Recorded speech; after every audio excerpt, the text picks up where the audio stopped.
দেখুন, বিহারের বিধানসভা নির্বাচনের ফলাফল ঘোষণার প্রক্রিয়া চলছে। তো এখন এ বিষয়ে চূড়ান্ত কোনো মন্তব্য বিশ্লেষণ করার কোনো সময় এখনো আসেনি। প্রবণতা হয়তো স্পষ্ট, কিন্তু আমাদের সর্বোচ্চ নেতৃত্ব খতিয়ে দেখছেন। কিন্তু এর মধ্যে বিজেপির কিছু নেতা, বাংলার অথবা সর্বভারতীয় বিজেপি, তারা বিহারের সঙ্গে বাংলাকে রিলেট করে এরপর বাংলা এই ধরনের একটা ন্যারেটিভ তৈরি করতে চাইছেন।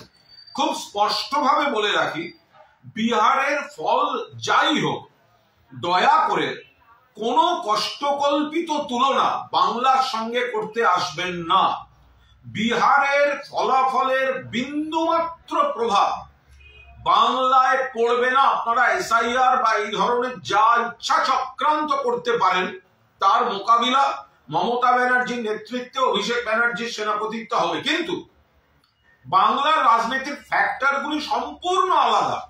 এখানে উন্নয়ন, এখানে বাংলার সম্মান, বাংলা ভাষার সম্মান, পরিযায়ীর প্রতি চূড়ান্ত অপমান বিজেপির, তাদের অধিকার রক্ষা, বাংলার মানুষের বৈধ ভোটারদের অধিকার রক্ষা, কেন্দ্রের টাকার জন্য বঞ্চনা, প্রতিশোধের রাজনীতি।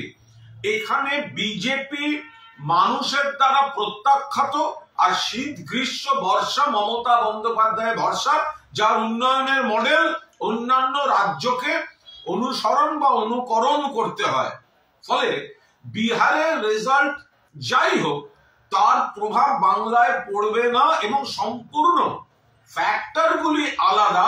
এখানে তৃণমূল মানুষের বন্ধু এবং সামাজিক আর্থসামাজিক কাঠামোয় মানুষের আর্থিকভাবে সামাজিকভাবে তৃণমূল বন্ধু, এবং বিজেপি বঞ্চনা, উপেক্ষা, অপমান, অস্তিত্বের সংকট তৈরি করে দেওয়ার জন্য বিজেপি এখানে শত্রু। ফলে 250 আসন নিয়ে প্লাস মাইনাস চতুর্থবারের জন্য বাংলায় মুখ্যমন্ত্রী হতে চলেছেন মমতা বন্দ্যোপাধ্যায়। বিজেপি যে নেতারা বিহার দেখিয়ে বাংলা টেনে সকাল থেকে মন্তব্য করছেন, তারা অকারণ পরিশ্রম করছেন। বিহারের সঙ্গে বাংলার ফ্যাক্টরগুলির মিল নেই এবং বিহারের নির্বাচনের কোনো প্রভাব বাংলায় পড়বে না। বাংলায় তৃণমূলের পাশে মানুষ ছিলেন, আছেন, থাকবেন এবং বিজেপি এখানে প্রত্যাখ্যাতই থাকবে। আর বাকি নির্বাচনী বিশ্লেষণ বিহারের, সেটা আমাদের নেতৃত্ব খতিয়ে দেখছে।